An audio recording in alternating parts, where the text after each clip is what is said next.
Hello hi ಎಲ್ಲರಿಗೂ ನಮಸ್ಕಾರ. Welcome to my YouTube channel. ನಾನು ಬೆಳಗಿನ ತಿಂಡಿ ಬೆಂಡೆಕಾಯಿ ಗೊಜ್ಜು ಮಾಡ್ತಾಯಿದ್ದೀನಿ. ಸೊ ಮೊದಲಿಗೆ ಬೆಂಡೆಕಾಯಿ ವಾಶ್ ಮಾಡಿ ಇಟ್ಕೊಂಡು ಈ ಥರ ಶೇಪಲ್ಲಿ ಕಟ್ ಮಾಡಿ ಇಟ್ಕೊಂಡಿದ್ದೀನಿ. ಕಟ್ ಮಾಡಿ ಇಟ್ಕೊಂಡಿದ್ಮೇಲೆ ಒಂದು ತವಾ ಮೇಲೆ ಅದನ್ನು ಹಾಕ್ಕೊಂಡು ಹಾಗೆ ಎಣ್ಣೆನ ಏನೂ ಹಾಕ್ಕೊಳ್ದಂಗೆ ಫ್ರೈ ಮಾಡ್ಕೋಬೇಕು.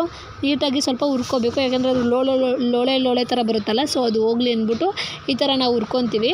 ಇದನ್ನು ಇವಾಗ ನಿಧಾನ ಲೋ ಫ್ಲೇಮಲ್ಲಿ ಇಟ್ಕೊಂಡು ನಿಧಾನಕ್ಕೆ ಹುರ್ಕೊತಾ ಇದ್ದೀನಿ. ನೋಡಿ ಇವಾಗ ಯಾವ ಥರ ಹುರ್ಕೊಂಡಿದ್ದೀನಿ ಅಂತ. ಈ ಥರ ಬಿಡಿಯಾಗುತ್ತೆ ಅದು ಹುರ್ಕೊಂಡಾದ್ಮೇಲೆ ನೋಡಿ ಆಯಲ್ಗೆ ಸಾಸಿವೆ, ಜೀರಿಗೆ, ಕಡಲೆಬೇಳೆನ ಆ್ಯಡ್ ಮಾಡ್ಕೊತಾ ಇದ್ದೀನಿ. ಕಾಯಕ್ಕಿಟ್ಟಿರೋ ಆಯಲ್ಗೆ ಇದಕ್ಕೆ ಹಸಿಮೆಣ್ಸಿನ್ಕಾಯಿ 4 ತೊಗೊಂಡಿದ್ದೆ.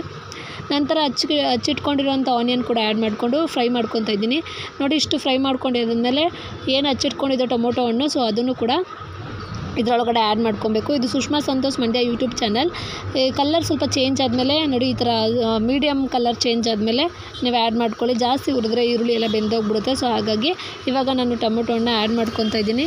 ನಮ್ಮ ಚಾನಲ್ನ ಸಬ್ಸ್ಕ್ರೈಬ್ ಮಾಡಿ, ಸಪೋರ್ಟ್ ಮಾಡಿ, ಬೆಲ್ ಬಟನ್ ಕ್ಲಿಕ್ ಮಾಡಿ. ಯಾರೇ ನಮ್ಮ ಚಾನಲ್ ನೋಡ್ತಾ ಇದ್ದೀರಾ ಸೊ ಪ್ಲೀಸ್ ಸಪೋರ್ಟ್ ಮಾಡಿ, ಹೆಚ್ಚು ಲೈಕ್ ಮಾಡಿ, ಸಬ್ಸ್ಕ್ರೈಬ್ ಮಾಡ್ಕೊಳ್ಳಿ ಅಂತ ಹೇಳ್ತಾ ಇದ್ದೀನಿ. ನೋಡಿ ಇವಾಗ ಟೊಮೊಟೊ ಹಣ್ಣೆಲ್ಲ ಹಾಕ್ಕೊಂಡು ನೀಟಾಗಿ ಫ್ರೈ ಮಾಡ್ಕೊಂಡಿದ್ದಾದಮೇಲೆ ಬೆಂಡೆಕಾಯಿ ಏನು ಹುರಿದಿಟ್ಕೊಂಡಿದ್ವಿ ಸೊ ಅದನ್ನು ಕೂಡ ಆ್ಯಡ್ ಮಾಡ್ಕೊಬೇಕು. ಅದನ್ನು ಆ್ಯಡ್ ಮಾಡಿಕೊಂಡು ನೀಟಾಗಿ ಹುರ್ಕೊಬೇಕು. ಈ ಥರ ಅದ್ರ ಜೊತೆಗೆ ಮಿಕ್ಸ್ ಮಾಡಿಕೊಂಡು ಹುರ್ಕೊಂಡಿದ್ದಾದಮೇಲೆ 1 ಸ್ಪೂನಷ್ಟು ಬೇಳೆ ಸಾಂಬಾರು ಪುಡಿಯನ್ನು ನಾನು ಆ್ಯಡ್ ಮಾಡ್ಕೊತಾ ಇದ್ದೀನಿ. ಖಾರ ನೀವು ಹಸಿಮೆಣ್ಸಿನ್ಕಾಯಿ ಹಾಕಿದ್ದೀನಲ್ಲ, ಸೊ ಹಾಗಾಗಿ ನಾನು 1 ಸ್ಪೂನ್ ಹಾಕ್ಕೋತಾ ಇದ್ದೀನಿ. ನೀವು ಅದರ ನೋಡಿಕೊಂಡು ನಿಮಗೆ ಎಷ್ಟು ಬೇಕೋ ಅಷ್ಟು ಖಾರ ಪುಡಿನ ಆ್ಯಡ್ ಮಾಡ್ಕೊಳ್ಳಿ.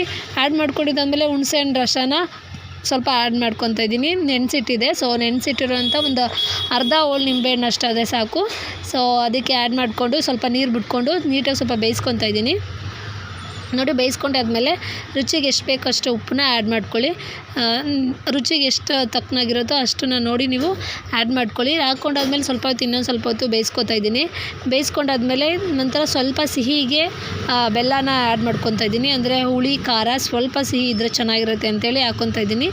ಮತ್ತು ಟರ್ಮರಿಕ್ ಪೌಡರ್ ಏನಿದೆ ಅದನ್ನು ಕೂಡ ಒಂದು 1/4 ಸ್ಪೂನಷ್ಟು ಆ್ಯಡ್ ಮಾಡಿಕೊಂಡೆ. ತೆಂಗಿನಕಾಯಿ ತುರಿನೂ ಆ್ಯಡ್ ಮಾಡಿಕೊಂಡು ಇವಾಗ ಮಿಕ್ಸ್ ಮಾಡಿಕೊಂಡು ಸ್ವಲ್ಪ ಹೊತ್ತು ಬೇಯಿಸ್ಕೋಬೇಕು.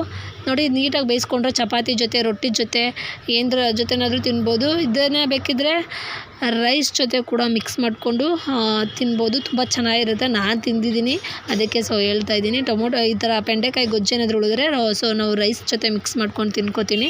ಬೆಳಗ್ಗೆನೇ ತಿಂಡಿ ಇರೋದ್ರಿಂದ ಸೊ ರೊಟ್ಟಿ, ಚಪಾತಿ ಈ ಥರ ಎಲ್ಲ ಮಾಡ್ಕೊಳ್ಬೋದಲ್ವ. ಸೊ ಹಂಗಾಗಿ ನಾನು ರೊಟ್ಟಿನ ಹಾಕ್ಕೊತಾ ಇದ್ದೀನಿ. ಈ ಥರ ತವಾನ ಕಾಯಕ್ಕೆ ಇಟ್ಕೊಂಡು 1 ಸ್ಪೂನ್ ಆಯಿಲ್ ಹಾಕ್ಕೊಂಡು ತೆಂಗಿನಕಾಯಿ ಜುಂಗು ಅದರಲ್ಲಿ ಎಣ್ಣೆ ಎಲ್ಲ ನೀಟಾಗಿ ಸ್ಪ್ರೆಡ್ ಮಾಡ್ಕೊಂಡಿದ್ದಾದಮೇಲೆ ಬಟ್ಟೆಲೆಲ್ಲ ನೀಟಾಗಿ ಒರೆಸ್ಕೊಂಡು ನೋಡಿ ನಾವು ಈ ಥರ ರೊಟ್ಟಿನ ಬಳ್ಕೊತಾ ಇದ್ದೀನಿ. ತುಂಬ ಸಲ ನಾನು ರೊಟ್ಟಿ ಮಾಡಬೇಕಿದ್ರೆ ತೋರಿಸಿದ್ದೀನಿ ವೀಡಿಯೋದಲ್ಲಿ, ಅದಕ್ಕೆ ಕ್ವಿಕ್ಕಾಗಿ ತೋರಿಸೋಣ ಅಂತ ಹೇಳ್ಬಿಟ್ಟು ತೋರಿಸ್ತಾ ಇದ್ದೀನಿ ಅಷ್ಟೇ. ಬೆಂಡೆಕಾಯಿ ಮಾಡಾದ್ಮೇಲೆ ರೊಟ್ಟಿ ತೋರಿಸ್ಲೇಬೇಕಲ್ಲ, ಸೊ ಹಾಗಾಗಿ ಏನು ಮಾಡ್ತೀವಿ ಅದು ತೋರಿಸ್ತಾ ಇದ್ದೀನಿ. ಸೊ ನಾವು ಈ ರೆಸಿಪಿ ನಿಮ್ಮನೆ ನೀವು ಟ್ರೈ ಮಾಡಿ. ಏನಾದರೂ ಇಷ್ಟ ಆಯ್ತು ಅಂದರೆ ಸೊ ಪ್ಲೀಸ್ ಕಮೆಂಟ್ ಬಾಕ್ಸಲ್ಲಿ ಕಮೆಂಟ್ ಮಾಡಿ ತಿಳಿಸಿ. ನೋಡಿ ಬೆಂಡೆಕಾಯಿ ಗೊಜ್ಜು ಮತ್ತು ರೊಟ್ಟಿ ನನ್ನ ಮಕ್ಕಳು ಸ್ಕೂಲ್ಗೆ ಹೋಗೋಕ್ಕೆ ಸಾಟರ್ಡೆ ರೆಡಿಯಾಗಿದ್ದಾರೆ. ಸೊ ತಿಂತಾ ಇದ್ದಾರೆ. ಅವ್ನು ತುಪ್ಪ ಕೂಡ ಆ್ಯಡ್ ಮಾಡ್ಕೊಂಡಿದ್ದಾನೆ. ತುಪ್ಪ ಇದ್ದರೆ ಚೆನ್ನಾಗಿರುತ್ತೆ ಅಂತೇಳಿ ಆ್ಯಡ್ ಮಾಡ್ಕೊಂಡು ತಿಂತಾ ಇದ್ದಾರೆ. ಬೆಂಡೆಕಾಯಿ ಗೊಜ್ಜು ಮತ್ತು ರೊಟ್ಟಿ ರೆಡಿ ಆಯಿತು.